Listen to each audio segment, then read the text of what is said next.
আসসালামু আলাইকুম। আমি অভিভূত, আমার বাক রুদ্ধ। আজকে এই অনুষ্ঠানে আমাদের জাতির কৃতি সন্তানদের এখানে পেয়ে, তাদেরকে সম্মাননা দেওয়ার সুযোগ পেয়ে আমরা সবাই আনন্দে আপ্লুত। সবাই তাদের জন্য একটু জোরে হাততালি দিই সবাই।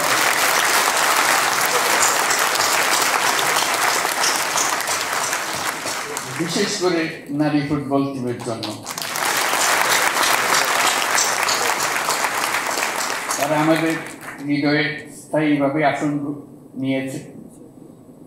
তারা আমাদের জাতিকে বিশেষভাবে উদ্বুদ্ধ করছে, সেজন্য আমরা তাদের প্রতি কৃতজ্ঞ।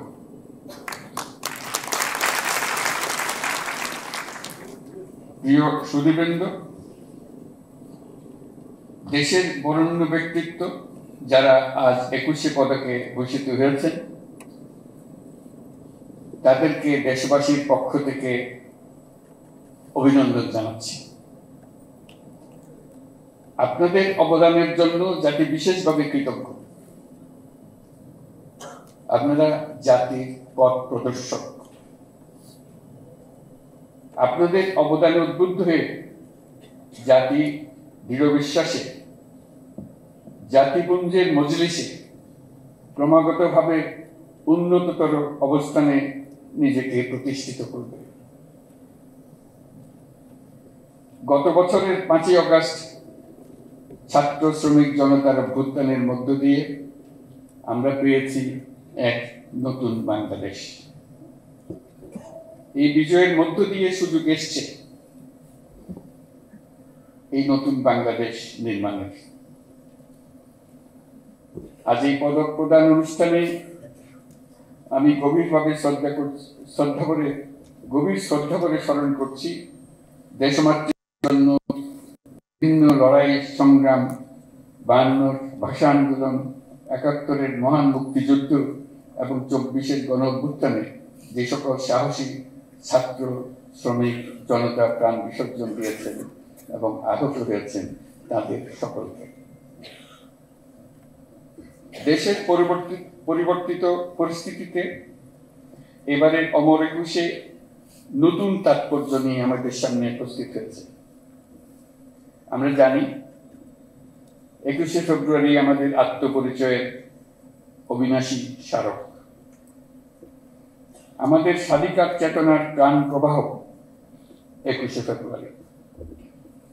1952 সালের এই ফেব্রুয়ারি মাসেই রাষ্ট্রভাষা প্রশ্নে পাকিস্তানি শাসকদের চাপিয়ে দেওয়া অন্যায় সিদ্ধান্তের প্রতিবাদে রুখে দাঁড়িয়েছিল ছাত্র সমাজ।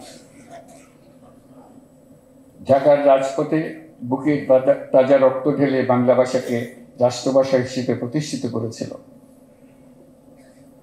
এই ভাষা আন্দোলনের মধ্যে দিয়ে আমাদের স্বাধিকার চেতনার এক অবিশ্বাস্য জাগরণ সৃষ্টি হয়েছে।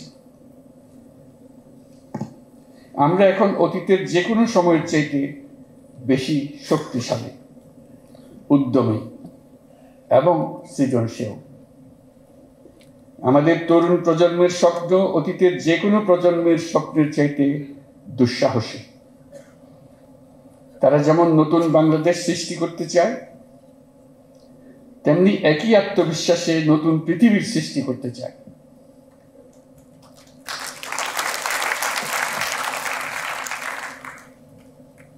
নতুন পৃথিবী সৃষ্টিতে তারা নেতৃত্ব দিতে চায়।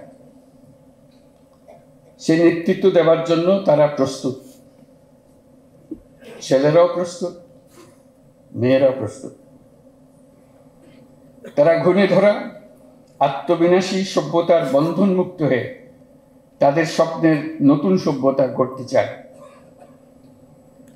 সেই সভ্যতার মূল লক্ষ্য থাকবে পৃথিবীর সকল সম্পদের উপর প্রতিটি মানুষের সমান অধিকার নিশ্চিত করা, প্রতিটি মানুষের স্বপ্ন দেখার এবং সেই স্বপ্ন বাস্তবায়নের সকল সুযোগ নিশ্চিত করা, মানুষের জীবনযাত্রাকে এমনভাবে গড়ে তোলা যাতে করে পৃথিবীর অস্তিত্ব কোনো রকমে বিঘ্নিত না হয় এবং পৃথিবীর উপর বসবাসরত সকল প্রাণীর সুস্বাস্থ্য নিয়ে বেঁচে থাকা কোনো রকমই বিঘ্নিত না হয়।